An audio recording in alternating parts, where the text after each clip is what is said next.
రామాయణంలో కిష్కింధాకాండలో 43 సర్గ. ఇక్కడ సుగ్రీవుడు శతవలి అన్న వానర వీరుడికి నాయకత్వంలో తగినంత మంది వానర యోధుల్ని ఇచ్చి ఉత్తర దిశకి పంపించటం, ఆ దిశ వైపు ఉన్న విశేషాలన్నీ కూడా సుగ్రీవుడు వివరించి చెప్పటం గురించి చెప్పబడింది.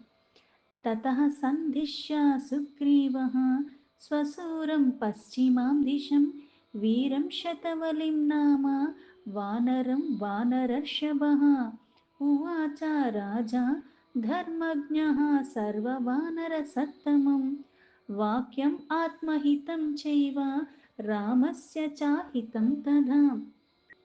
వానర శ్రేష్ఠుడైన సుగ్రీవుడు తన మామగారు అయిన సుషేణుడికి పశ్చిమ దిశకి వెళ్ళవలసిందిగా ఆదేశించి మళ్ళీ నెల లోపల తిరిగి రావాలని, లేకపోతే వధించబడతారు అన్నది కూడా చెప్పాడు. దాని తర్వాత ధర్మజ్ఞుడైన ఆ వానర వీరుడు ఆ సుగ్రీవుడు మళ్ళీ శతవలి అన్న వానర వీరుణ్ణి పిలిపించి తన యొక్క నాయకత్వంలో శ్రీరాముడికి హితం చేకూర్చే మాటలు మళ్ళీ ఇలా మాట్లాడుతున్నాడు. వృత్తః శతసహస్రేణ తద్విధానాం వనూకసాం వైవస్వతాసు తేహ సార్ధం ప్రతిష్టస్వ స్వమంత్రమిః. శతవలి, నీతో సమానులైన వానర వీరులతో కలిసి వైవస్వంతుని అంశలతో జన్మించిన నీ సహచరులు ఆ మంత్రుల్ని వెంట పెట్టుకుని ఉత్తర దిశకి నువ్వు బయలుదేరు అని. దిశం హ్యుదీచిం విక్రాంతం హిమశైలవతంసకాం సర్వతః పరిమార్గధ్వం రామపత్నిం అనిందితాం. ఆ ఉత్తర దిశలో మహిమాన్వితమైనది హిమవత్ పర్వతములు, అలాగే ఆ దిశకే ఒక దివ్య ఆభరణం వంటివి. పూజ్యురాలైన సీతామాత కోసం, ఆవిడ జాడ కోసం ఆ దిశ అంతటా కూడా మీరు పూర్తిగా వెతకాలి అని చెప్పాడు. అస్మిన్ కార్యే వినిర్వృత్తే కృతే దాసరథేః ప్రియే రుణాన్ముక్తా భవిష్యామః కృతార్థార్థవిధం పరాః. కృతం హి ప్రియమస్మాకం రాఘవేన మహాత్మనా తస్య చేత్ ప్రతికారోస్తి సఫలం జీవితం భవేత్. లక్ష్య సిద్ధి సాధించటలో ఆరి తేరిన వారైన మీ వానర వీరులందరూ కూడా సీతాదేవి యొక్క అన్వేషణ కార్యక్రమాన్ని మన ప్రయత్నాల్లో ఎలా అయినా సరే దాన్ని సఫలం చెయ్యాలి. అలా గనక సఫలమైపోతే శ్రీరామచంద్రుడు ఎంతో సంతోషిస్తాడు. ఈ విధంగా మనము రుణ విముక్తుల్ని కూడా అయిపోయి ధన్యులం అయిపోతాము. మహాత్ముడైన ఆ రాముడు మనకి ఎంతో మేలు చేసి ఉన్నాడు. ఆ స్వామికి ప్రత్యుపకారం చెయ్యగలిగే అవకాశం మనకి లభించింది. ఇది గనక చెయ్యగలిగితే మన జీవితాలు పూర్తిగా సఫలమైపోతాయి అని. అర్థినః కార్యనిర్వృత్తిం అకుర్తారపి యశ్చరే తస్య స్యాత్ సఫలం జన్మ కిం పునః పూర్వకారిణః. మనకు ఉపకారం చెయ్యని వాడెవడైనా సరే మనకు అర్థించినప్పుడు అతనికి కూడా, అంటే ఇప్పుడు చేసిన వాళ్ళకి చెయ్యటం అన్నది ఇంకా చెప్పనక్కర్లేదు, కానీ మనకి చెయ్యకపోయినా సరే మన ఎవరన్నా సహాయం అడిగినప్పుడు మనం ఎప్పుడైతే వాళ్ళకి సహాయం అందిస్తామో మన జన్మ సార్థకం అవుతుంది. అలాంటిది రామచంద్రుడికి ఇంతకు ముందు మనకి ఎన్నో మహోపకారాలు చేసి ఉన్నాడు. ఆయనకి సహాయపడవలసిన విషయం గురించి ఇంకా మనం చెప్పాలా అని. ఏతాం బుద్ధిం అవస్థాయ దృశ్యతే జానకీ యథా తథా భవద్భిః కర్తవ్యం అస్మిత్ ప్రియహితేషిభిః అయం హి సర్వభూతానాం మాన్యస్తు నరసత్తమః అస్మాసు చాగత ప్రీతి రామః పురంజయః. ఓ వానర వీరులారా, మీరు ఎప్పుడూ కూడా నా మంచినే కోరుకుంటారు కాబట్టి, దానికి తగ్గట్టుగానే మీరు కార్యాలు చేస్తారు కాబట్టి, నన్ను ఎప్పుడూ సంతోషపెడుతూనే ఉంటారు, అందులోనే నిరతులై ఉంటారు కనుక నేను ఇంతవరకు చెప్పిన విషయాలు మనసులో నిలుపుకోండి. మీరు ఏ విధంగా అయినా సరే సీతాజాడ అన్నది కనుక్కుని తీరవలసిందే, ఆ దేవి ఎక్కడున్నదో. ఇలా చెయ్యటం వల్ల పురుషోత్తముడు శత్రు విజేత కలిగిన ఆ శ్రీరామచంద్రుడికి, సకల ప్రాణులకి ఆరాధ్యుడైన ఆయనకి మనం ఎంతో సహాయం చేసిన వాళ్ళం అవుతాము. పైగా ఆయన మన మీద ప్రేమ అన్నది చాలా అపరిమితంగా చూపిస్తున్నాడు. మాని వనదుర్గాని నద్యః శైలంతరాని చ భవంతః పరిమార్గంతు బుద్ధి విక్రమ సంపద. నేను చెప్పబోతున్న వనములు అంటే ఆ దిశలో వెళుతున్నప్పుడు మీకు కనిపించేవి ఆ నదీ తీరాల దగ్గర నుంచి కొండలు, కోనలు, గుహలు ఇవన్నీ కూడా మీ బుద్ధి బలాన్ని ఉపయోగించి ఆ తల్లి యొక్క ఆచూకీ ఎలా అయినా సరే మీరు కనుక్కొని తీరాలి. తత్ర మ్లేచ్ఛాన్ పులిందాశ్చ శూరసేనాంస్తథైవ చ ప్రస్థాలాన్ భరతాంశ్చైవ కురుంశ్చ సహ మత్రక్యేహ. మ్లేచ్ఛ దేశాలు, పులిందుల భూములు, శూరసేనలు రాజ్యాలు బాగా వెతకాలి. అలాగే ఇంద్రప్రస్థానము, అలాగే దాని పరిసర ప్రదేశాలన్నీ కూడా దక్షిణ దగ్గర ఉన్నవన్నీ కూడా కురు భూముల దగ్గర నుంచి అన్నీ కూడా కురుక్షేత్రాది ఇవన్నీ ప్రాంతాలన్నీ కూడా చాలా క్షుణ్ణంగా వెతకాలి. కాంభోజాన్ యవనాశ్చైవ సకాన్ అరట్టకానపి బాహ్లీకాన్ ఋషికాంశ్చైవ పౌరవాన్ అత టంకనాన్ చీనాన్ పరమచీనాశ్చ నిహారాశ్చ పునః పునః అన్వీక్ష దరధాశ్చైవ హిమవంతం తథైవ చ. మద్రక దేశాలు, అలాగే కంబోజ రాజ్యాలు, యవనులు ఉన్న భూములు, శకుల దేశాలు, అరట్టక దేశ భాగాలు, బాహ్లిక రాజ్యాలు, ఋషిక ప్రదేశాలు, అలాగే పురురాజాలు ఆ భూములన్నీ కూడా ఆ దేశ ప్రాంతాల్లో ఉన్నవన్నీ కూడా మీరు, అలాగే చీనా పరమ చీన భూములు కూడా ఎప్పుడు మంచుతో నిండిపోయి ఉంటాయి ఆ ప్రదేశాలన్నీ కూడా. అటువంటివన్నీ కూడా సీతాదేవి కోసం జాగ్రత్తగా వెతకాలి. లోత్రపద్మక షంఢీషు దేవదారు వనేషు చ రావణః సహ వైదేహ్య మార్గితవ్యస్ తతస్తతః. కాకుండా అక్కడ ఎటువంటి ప్రదేశాలు, దేశాలన్నీ కూడా హిమవత్ పర్వతాల ప్రాంతాల దగ్గర నుంచి బాగా అక్కడ దట్టంగా ఉన్న లోదుక చెట్ల మధ్యలో, పద్మక వృక్షాల్లోనూ, దేవదారు వనాల్లోనూ రావణాసుడు యొక్క నివాసాన్ని కూడా కనుక్కోవాలి. సీతాదేవి ఒక జాడను కూడా పసిగట్టి పదే పదే చాలా జాగ్రత్తగా అంటే ఆదమరపు లేకుండా చాలా జాగ్రత్తగా వెతకాలి. తతః సోమాశ్రమం గత్వా దేవగంధర్వసేవితం కాలం నామ మహాసానం పర్వతం తు గమిష్యత. మహత్సు తస్య శైలస్య నిర్ధరేషు గుహాసు చ విచేనుధ్వం మహాభాగం రామపత్నిం తతస్తతః. దేవతలు, గంధర్వులు సంచరించునట్టి సోమాశ్రమ ప్రాంతాలు కూడా మీరు వెతకాలి. అలాగే పెద్ద సానువులు కలిగిన ఆ కాల పర్వతాల దగ్గరికి కూడా మీరు వెళ్ళాలి. అలాగే ఆ గిరి అందు పెద్ద పెద్ద గుహలు ఉంటాయి, సెలయేర్లు ఉంటాయి. ఆ తీరాల్లో వెతకాలి, గుహాల్లో వెతకాలి. రాముడు యొక్క భార్య అయిన సీతాదేవి కోసం మీరు ప్రతి ఒక్క అంగుళాన్ని కూడా చాలా జాగ్రత్తగా వెతకాలి. సమతిక్రమ్య శైలీంద్రం హేమగర్భం మహాగిరిం తతః సుదర్శనం నామ గంతుం అర్హత పర్వతం. తతో దేవ సఖో నామ పర్వతః పతగాలయః నానాపక్షిగణకీర్ణో వివిధ ధూమ్రభూషితః. ఆ కాలగిరికి దాటిన తర్వాత హేమగర్భము అన్న పేరు గల ఒక మహాపర్వతం వస్తుంది. దాని తర్వాత సుదర్శనం అన్న పెద్ద కొండ కూడా మీకు ఎదురవుతుంది. అలాగే ఆ రెండిటి దగ్గర గాలించి ఇంకా ముందుకు వెళితే దేవసఖ అన్నది ఇంకొకటి వస్తుంది. ఆ గిరి పక్షులకు ఆశ్రయంగా ఉంటుంది. అది ఎన్నో రకాల పక్షుల గుంపులతో నిండిపోయి ఉంటుంది ఆ గిరి. అందుకని అనేక రకాలుగా చక్కని వృక్షాలతో కళకళలాడుతూ ఉంటుంది. ఆ పక్షులకి నివాసంగా ఉంటాయి కాబట్టి. తస్య కానన షण्णेषु నిర్జరేషు గుహాసు చ రావణః సహ వైదేహ్య మార్గితవ్యస్తతస్తతః.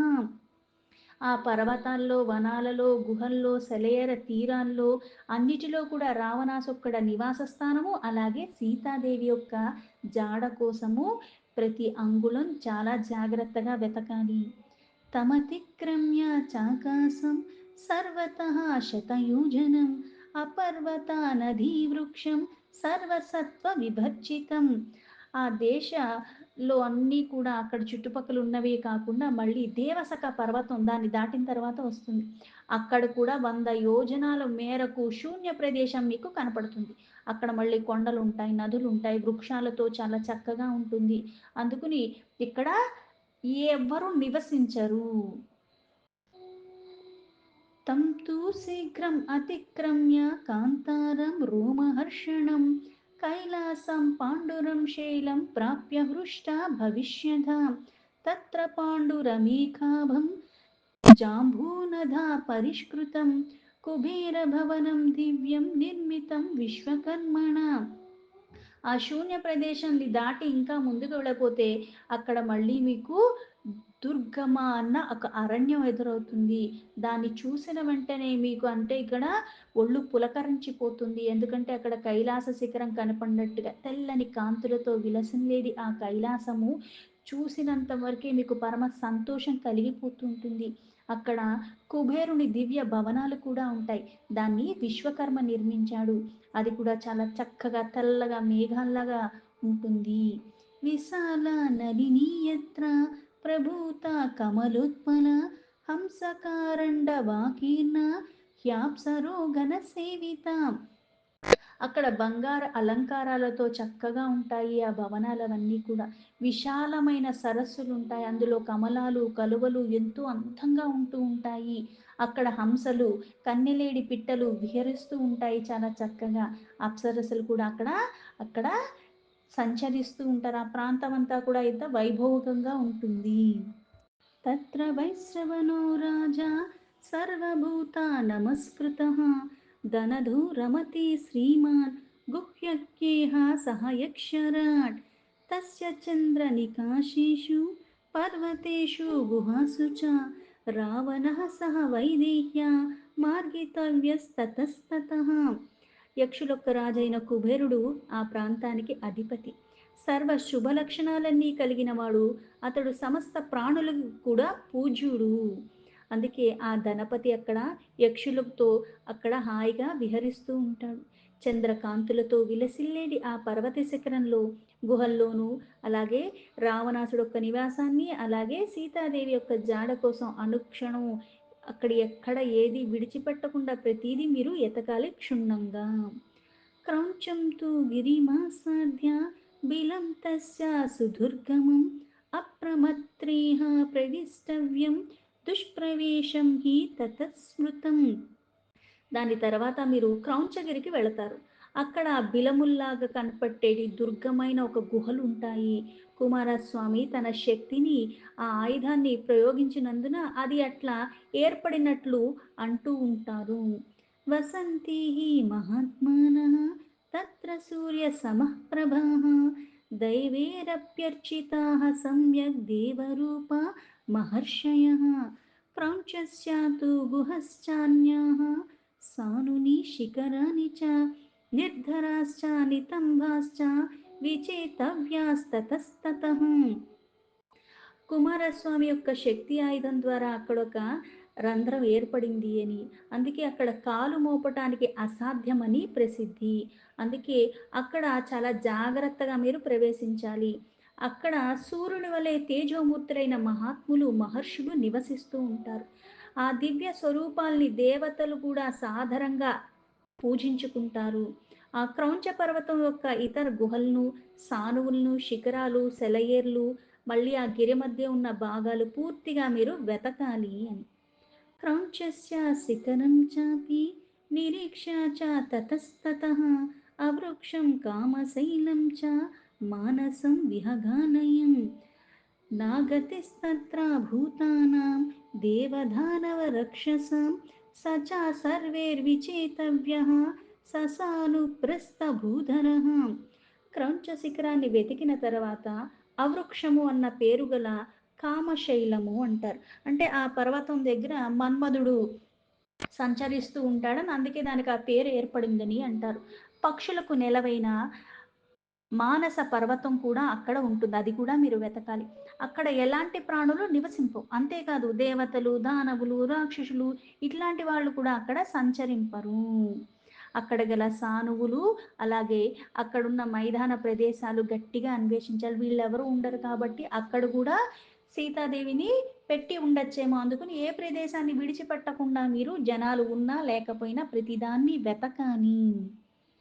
క్రౌంచం గిరిం అతిక్రమ్య మైనాకో నామ పర్వతః మయశ్చ భవనం యత్ర దానవశ్చ స్వయం కృతం మైనాకస్తు విచేతవ్యః ససాను ప్రస్థకందరః స్త్రీణాం అశ్వముఖీనాం చ నికేతస్తత్ర తత్ర తు. అలాగే క్రౌంచ పర్వతాన్ని దాటి ఇంకా ముందుకు వెళితే మైనాకము అన్న పర్వతం కనిపిస్తుంది. అక్కడ మయుడన్న దానవుడు నిర్మించుకున్న భవనాలు కూడా ఉంటాయి. ఆ గిరిపైన అక్కడక్కడ కింపురుషుల స్త్రీలు యొక్క భవనాలు కూడా ఉంటాయి. అలాగే అక్కడ శైలాలు, సానువులు, అక్కడ ఉన్న ప్రదేశాలు, గుహలు అన్నీ కూడా బాగా మీరు వెతకాలి. రావణాసుడు యొక్క నివాసము, అలాగే సీతాదేవి యొక్క జాడ కోసం. తం దేశం సమతిక్రమ్య ఆశ్రమం సిద్ధసేవితం సిద్ధా వైకానసాస్తత్ర వాలకిల్యశ్చ తాపసాః వంద్యాస్తే తు తపస్సిద్ధాః తపసా వీతకల్మషాः ద్రష్టవ్యా చాపి సీతాయాः ప్రవృత్తిర్వినయాన్విత్యేహ. మైనాక పర్వతాన్ని వెతికి ముందుకి సాగిపోయిన తర్వాత ఒక పవిత్రమైన ఆశ్రమం కనిపిస్తుంది.